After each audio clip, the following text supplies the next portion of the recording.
Hi friends, அனைவருக்கும் வணக்கம். இன்றைக்கி ஒரு உரமாகவும் எடுத்துக்கலாம், ஒரு விதையாகவும் எடுத்துக்கலாம். இந்த கழிவு இது நம்ம வீட்டில் காய்கறி கழிவுங்க, தக்காளி இதெல்லாம் கழிஞ்சுது.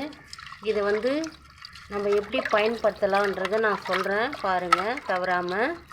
ஏதோ சும்மா வீடியோ போடுறாங்கன்னு சொல்லிட்டு போயிடாதீங்க ஃப்ரெண்ட்ஸ். இது ஃபுல்லாக ரொம்ப முக்கியத்துவம் வாய்ந்தது. இதை பாருங்கள், நான் சொல்கிறேன் என்ன பண்ணுறேன்னு பாருங்கள் நீங்களே.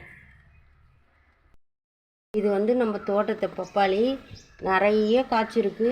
நமக்கு தேவை மிச்சமாயிட்டு நான் எடுத்துன்னு போய் கடையிலையும் கொடுத்துட்டேன் ஃப்ரெண்ட்ஸ்.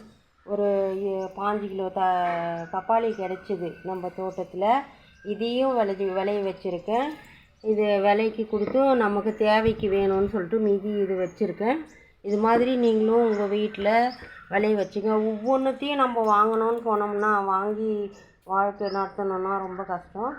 நம்மளால் முடிஞ்சது என்னென்ன சேகரிக்கணுமோ அதை சேகரித்து நம்ம சாப்பிட்டு சந்தோஷமாக இருக்கலாம். ஆர்கானிக் உரங்கள் போட்டு தான் நான் எல்லாமே தயார் பண்ணுறேன். வாங்க.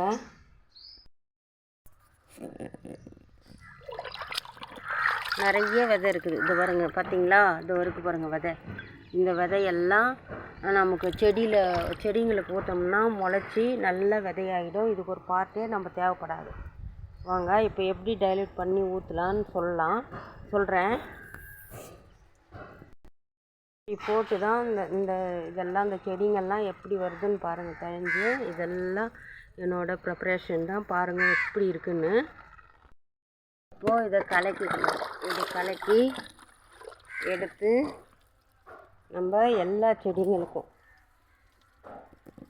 பாருங்கள், இந்த மாதிரி செடிங்களுக்கு கொஞ்சம் கொஞ்சமாகவே விடணும்.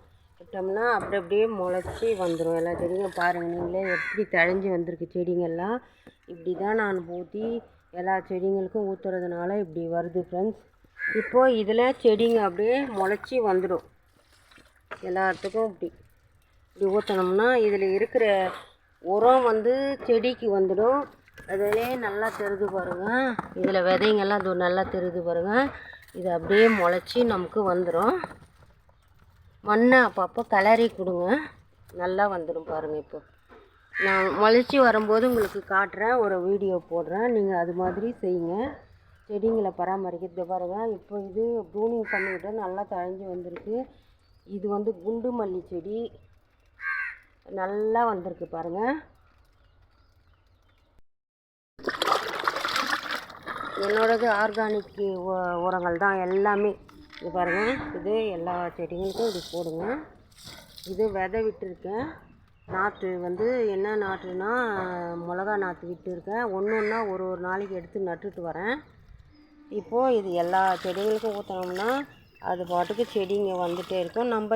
நம்ம எடுத்து விதையை நட்டு வச்சுக்கலாம். இதுக்குன்னு ஒரு பார்ட்டு ரெடி பண்ணி வைக்க தேவை கிடையாது நமக்கு. நான் எதுக்கு இந்த வீடியோனா, தக்காளி நாற்று எனக்கு தேவை. அதனால் இதில் போட்டு இப்படி விட்டுட்டோம்னா தக்காளி செடிக்கு செடியும் வந்துடும், நமக்கு விதையும் வந்துடும், செடிக்கு உரமும் வந்துடும். ஒரே ஒரு விஷயத்தில் எல்லாமே நம்ம பண்ணிக்கலாம் ஃப்ரெண்ட்ஸ். இந்த மாதிரி ஊற்றிங்க. இந்த மாதிரி செடிங்களுக்கு எல்லாத்துக்கும் ஊற்றினீங்கன்னா பாருங்கள், எல்லா செடியும் எப்படி தழைஞ்சி வந்திருக்கு. எல்லாமே என்னோடது ஆர்கானிக் உரங்கள் தான் போட்டு இதெல்லாம் வளர்த்து செடிங்க இவ்வளோ நல்லா வருது பாருங்கள். இது சுகர் ரெடியூஸ் பண்ண செடி. இது அந்த மாதிரி எல்லா செடிங்களும் என்கிட்ட இருக்குது. ஓகே ஃப்ரெண்ட்ஸ், வீடியோ பிடிச்சா லைக் பண்ணுங்கள், ஷேர் பண்ணுங்கள், சப்ஸ்கிரைப் பண்ணுங்கள்.